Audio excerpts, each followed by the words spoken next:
Thank you so much. Can you guys hear me okay? All right, well, it's been a pleasure being here. Thanks to the program organizers and our Mayo Clinic host for giving me this invitation to participate. It's been amazing to be an audience member to hear about the technical and computation advances that we're seeing that many of you here are leading. For the purpose of this talk, I'm actually going to stay away from that technical layer and pull up to a much higher layer. Really to talk to this room of leaders and future leaders about how we need to be thinking about AI for value rather than volume-based care. So actually, I dug through my archives yesterday and looked at the last talk I'd given for MLHC, which was in 2021. And I told the story of how I picked up a Tesla, which I'd never driven before, with the intention of driving it from Seattle back to my home in San Jose, unbroken and by myself.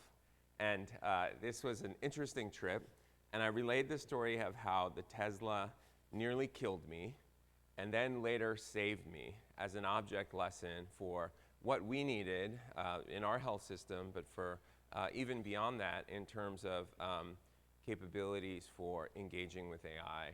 And at that time, talking about focusing on end-user training and engagement, the importance of computer-human handoffs, for example, for the first time learning how to engage autopilot without knowing how to disengage it, and suddenly being in a car hurtling forward at 75 miles an hour with no idea how to take control. And of course, clinician and workforce agency, ultimately something that's going to be more and more important as the computational advances accelerate. How do we know and give our workforce, our end users, the agency to make sure that the AI is aligned with our intentions? And then adapting to changing workflows. Ultimately, the drive back was much longer than I had anticipated because I didn't realize I would have to stop every 2 hours or so and charge for an hour. But you know, that kind of technology leads to both intended and unintended consequences. For the purposes of this talk, you know, I think of Tesla kind of as a point solution. It's something that it's a car that a person can choose to drive, and maybe it solves some of their problems through performance and luxury and over-the-air updates, but it comes at a trade-off, you know, and there are some externalities. But really, if we're thinking about Tesla, for example, as changing mobility, changing transportation, we have to get beyond a single car, right? Because even if we replaced all the cars in the Bay Area with Teslas, you know, we wouldn't solve traffic jams. But we have to think about the entire network, the whole system. And that's where we're going to get the opportunity, I think, to really reshape and create new value out of these types of technologies. So I've probably taken that metaphor too far, but you know, that'll be kind of the direction that I'm headed. So why does value rather than volume matter? And in some industries or service areas, this would be absurd to even think of. If we paid newspaper writers by the word instead of by the article, you'd get grotesquely long articles that would actually impair our ability to engage with the subject. Of course, the best writers tend to be the most concise. If you paid a restaurant for the number of ingredients rather than for the value of the meal, the same thing would happen. So obviously it makes sense that in those cases we're trying to achieve one objective. The volume of materials produced to get there is somewhat irrelevant. There's some other service areas where there's some back and forth sometimes about whether you're really getting value or whether you're being charged for volume. Maybe that's interactions with the legal industry, your car mechanic, or if any of you have gone through home renovation or home construction, you know that when there's a question about whether that the service provider is charging you for volume or value, there can be a tremendous breakdown in trust. It can engender mistrust and distrust. And That's a little bit of where we are in healthcare today. We've seen that there's, recently, events like the killing of the United Healthcare executive, as well as other things in which the system, because it's designed around fee-for-service, it's designed around volume-based care, is engendering mistrust and distrust among all of us as patients. Beyond that, it's also causing an unsustainable, untenable situation for healthcare in the country. And I'm mostly focused on the US today. I think similar themes are playing out around the world. This is a chart from the OECD, where on the x-axis, it measures health expenditures for a population. On the y-axis, it measures life expectancy. The United States is obviously an outlier right here, significantly in terms of the amount that it pays for the value that it gets. Not only that, 2/3 of bankruptcies in this country are attributable to medical bankruptcy, with 1 in 10 people in the country owing at least $250 in medical debt, some significantly more. And the problem is far worse in some parts of the country, like the South, where it may be as much as 1 in 5 people have medical debt. And together, in aggregate, that accounts for hundreds of billions of dollars. So the system, as it's currently designed, it's not the fault of any individual physician or nurse or health system or insurer, but it's just the way that it's been put together, again, to focus on volume.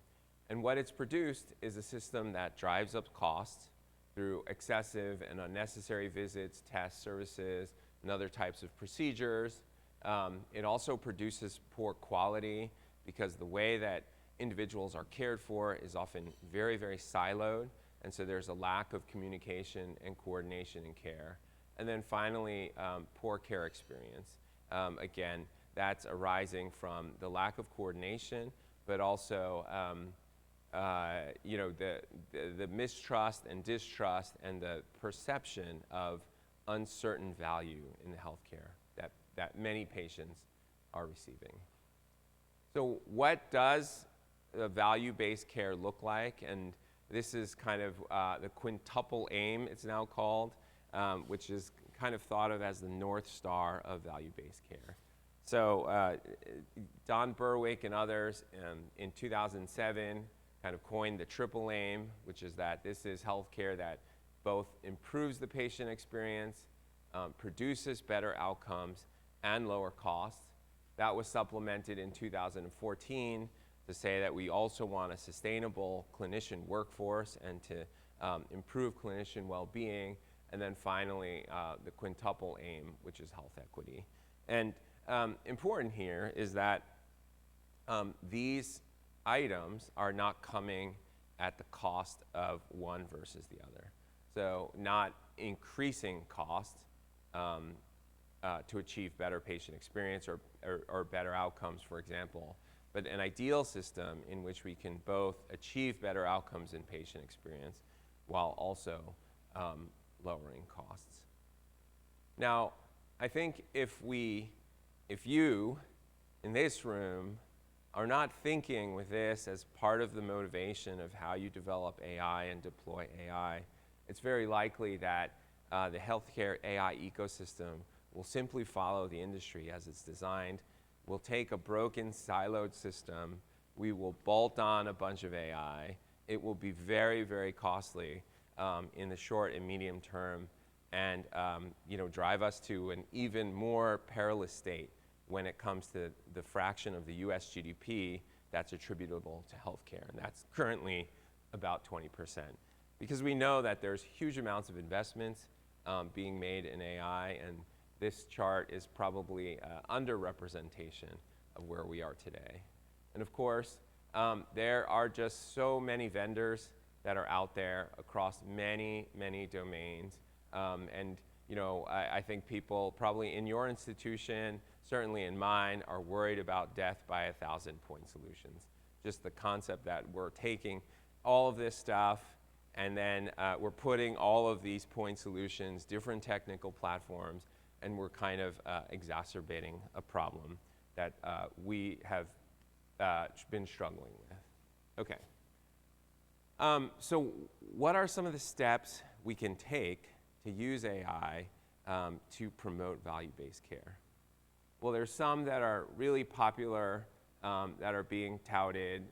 This is from Dr. Oz, who's now the head of CMS. This is a Wired article which said, during the meeting, Oz discussed prioritizing AI avatars over frontline healthcare workers. Oz claimed that if a patient went to a doctor for diabetes diagnosis, it would be $100 an hour, while if they went to an AI avatar, would cost considerably less, just $2 an hour. So there's many who have been calling for a long time just to simply get rid of doctors.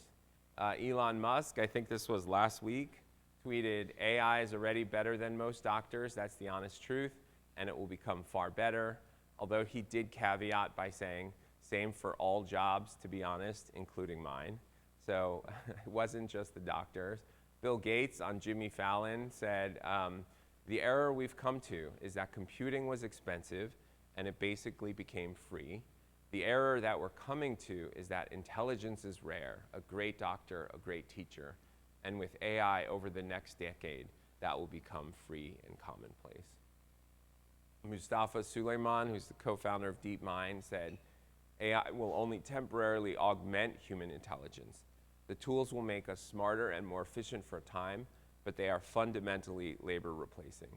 In the face of an abundance of ultra-low cost equivalents, the days of cognitive manual labor are numbered, and we are only now just starting to see what this new wave is about to have. And he was talking about all different types of cognitive workers. Of course, famously, Jeffrey Hinton in 2016 said within 5 years, deep learning is going to be better than a radiologist. That got a lot of press. And even going further back, Vinod Khosla said, I was asked what I was doing about other large societal problems, namely healthcare and education. I flippantly responded that the best solutions were to get rid of doctors and teachers and let your computers do the work 24/7 and with consistent quality. And he talks about how that could be possible, even in 2012. The beginnings of Dr. A algorithm will be much criticized, but Dr. A will get better and better from providing bionic assistance to second opinions, to first opinions, to the best 20% of human breed doctors, and who knows what will happen beyond that. But the story actually goes even further back, and this is the landscape of human competence, which was proposed by Hans Moravec in 1997, a roboticist. And I'll take you through this. There are kind of like 3 different parts of human competence terrain. There's the low-lying areas in which there's kind of tasks that can easily be overtaken by computation. So that might be arithmetic, that might be rote memorization, vision, speech recognition, chess. And then there are like the low foothills in which the computation would be more difficult. Winograd test has to do with interpreting text, social interaction, management, and then this kind of mountainous areas or the peaks where it would take a long time or these are the kind of like the pinnacles of what we think of as human competence: science, book writing, art, cinematography, etc. I just shoved medicine in here as the blend between science and art. But what he said was in 1997, so this is less than 20 years ago, advanced computer performance is like water slowly flooding the landscape. We feel safe on our peaks, but at the present rate, those two will be submerged within another half century. And I would argue that we're pretty much just the barest part of these peaks is now above water in a short amount of time. And so the march of this inevitability that we need to redesign the way that we deliver care to extract more value. Most are talking about replacing physicians or other roles with AI. And certainly, we've seen that computational capability expand at an incredible pace. So how do we actually put that together and think over kind of what the future of this value-based care will look like. So I like to turn back to some of the founding tenets or principles or leadership of Kaiser Permanente. This is Dr. Maury Collin, who this is his obituary in the New York Times when he died at the age of 100. But in the 70s, he was working at Kaiser Permanente to develop one of the first computer databases to track patient health. That became the foundation of of the EHR, essentially. And by the early 1970s, with the help of federal funding, the database had grown to hold information on several million patients, becoming a valuable tool for tracking individual cases and also for identifying broad trends. He also established the field of medical informatics. He was actually both a physician as well as an electrical engineer. So I think really very much bringing those two disciplines together. But he was actually hired by the first physician of KP, and this gentleman's name is Dr. Sidney Garfield, and who put together the design of this system, which was designed around value rather than volume-based care. And again, 55 years ago in Scientific American, he said, we need an innovative system in which the sick are separated from the well. I'm going to just quickly take you through this. This is a bit of an eye chart, but I'll break it down. So essentially here at the top, what he said was that if we move from a fee-for-service model, which is when you show up to your doctor's office, you give a payment, and we move to a prepayment model, which is where we have a capitated system in which there's payments for whatever care you need to receive. One of the challenges we're going to face is that our doctors will be overwhelmed because you've removed that barrier to entry. So instead of just sicker patients showing up, anybody can show up, and that'll include patients with a diversity of case mix in terms of severity. So that would include the well, the worried well, the early sick, and the sick. In order to not be overwhelmed, we then need to set up a system in which we are appropriately and proactively moving patients to the right place in that system. And that's composed of 4 domains: health testing and referral, which would do automated history and labs, x-rays, EKG, physiologic data. That would be run by paramedical staff. And this is what I described that Maury Collin was doing. They were doing a standardized exam for every patient, collecting that on intake for millions of patients. There'd be a healthcare center. So that would handle things like education, immunization, exercise, drug and psychosocial counseling, nutrition, family planning, prenatal care. And then there would be, and importantly, he called this health care instead of what was happening a lot, which was sick care. Preventive care would address obesity, diabetes, hypertension, arthritis, back, mental health, geriatric, and rehabilitation.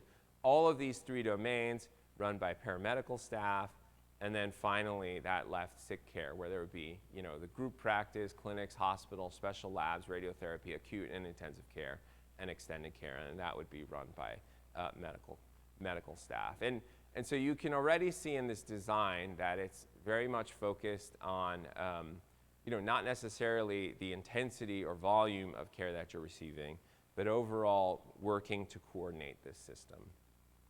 What was pretty prescient about this 55 years ago was that he also said the computer should be at the center of this entire thing. The only way that we could actually succeed would be for the computer to pull in all of these data and transition patients and do that proactively and efficiently. And so that's kind of continued to be our vision for how technology and AI can really integrate well with this system. It is not a human versus a computer battle. The computer has been part of this design since the beginning. And fundamentally, in order for us to extract value from AI, we are going to have to reshape the way that we deliver care.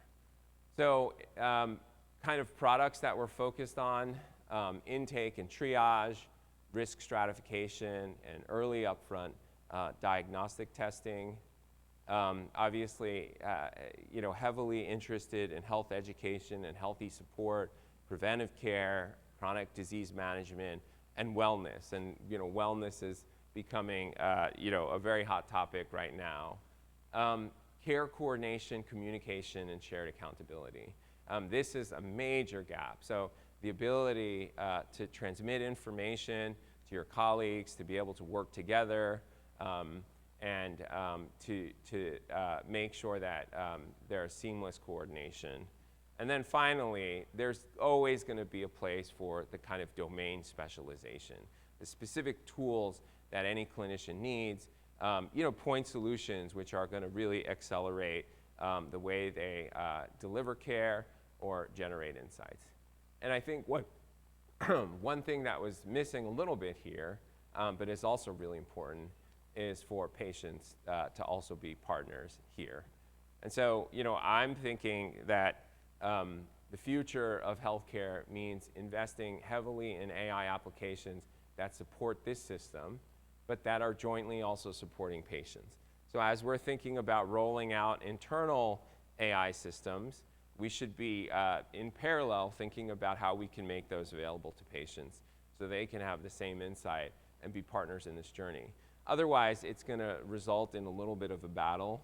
Patients will be bringing their AI, the health system will have their AI, and the AIs will probably breed mistrust or distrust. Okay, I'm going to quickly run through examples, some early examples of how we've been thinking about this and trying to execute these AI projects at scale. We were one of the first to roll out and test an early warning system in our hospitals. We call it Advanced Alert Monitor, estimated to save 500 lives per year across our Northern California 21 hospitals. This was an analysis we did over 500,000 hospitals. We took that and rolled that out to readmissions. Also, we're able to reduce readmissions by 10% with no increase in mortality, looking over 1.5 million hospital discharges. But even colleagues who developed more simple scores, like neonatal early sepsis calculators, reduced the use of blood cultures by a third and antibiotic use by half for babies in the first days of their lives with no increase in adverse outcome. So risk stratification, moving up to a population health layer, and engaging in proactive outreach. Of course, we're continuing to advance that. This is Dr. Vignesh Arasu at KP, who's looking at computer vision and breast mammography, but has already deployed a system to enhance our ability to do personalized outreach for screening. So by using hidden features in the mammogram along with clinical risk factors to hopefully increase our capture of women at risk for incident breast cancer. And David Oyang at KP, who's been working on using beat-by-beat measurement from echocardiogram in order to detect not only heart disease, but also diseases throughout the body, and to use things like vision language models in order to also accelerate the timeliness of the reading of these studies. So I know there's others in the fields working on these things, but these are some of the areas for population-level screening. We deployed an NLP Gen AI system for the flood of messages that we get in KP. So this was a 5-month analysis of nearly 5 million EHR messages from patients to our primary care docs, and in adult and pediatrics. We assigned real-time NLP and LLM labels so that the messages would flow to regional virtual intake clinicians, and the use of AI paired with those workflows allowed for 1.5 million messages, or 30% of messages, to be resolved without ending up in those patient inboxes. But when we get up to that system scale, you begin to see some really interesting things. So this panel breaks out the content of those messages. For example, dark green, light green here is blood pressure related. This is asthma. This blue is medications. Orange is mental health, et cetera. And when we get up to the analysis at that level, what you realize is that on a week-by-week basis, the content of messages across this very large population is extremely well preserved. And so we can think about systems which will allow us to serve these needs more effectively across the population, and of course leverage AI in that process. And then finally, you know, we were the first large deployment of ambient AI scribes. This described our experience over 2.5 million uses. I think we're now at 12 or 15 million notes. I haven't checked recently. But we, you know, of course, sustaining our workforce. So this shows the time in notes spent by clinicians who are high users, low users, and non-users here in gray, and actually showing that the use of ambient scribes with our first product actually brought our high users in line with our other users, and then with our second product actually drove even larger gains. And so these are you know, some of the ways that we're thinking about value-based care. But there's so much more to do here.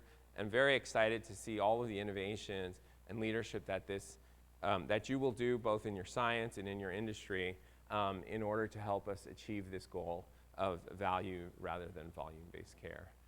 Mustafa Suleyman, in his book, The Coming Wave, says the AI has basically already passed the Turing test. We should have a modern Turing test. And so he said that would be go make $1 million on Amazon in a few months with just a $100,000 investment. That would be a worthy achievement of new AI. And I've been trying to think about what would be a creative value-based care Turing test for us to see that we've been able to leverage this technology to achieve that goal. This feels both too ambitious and not ambitious enough. But thank you very much.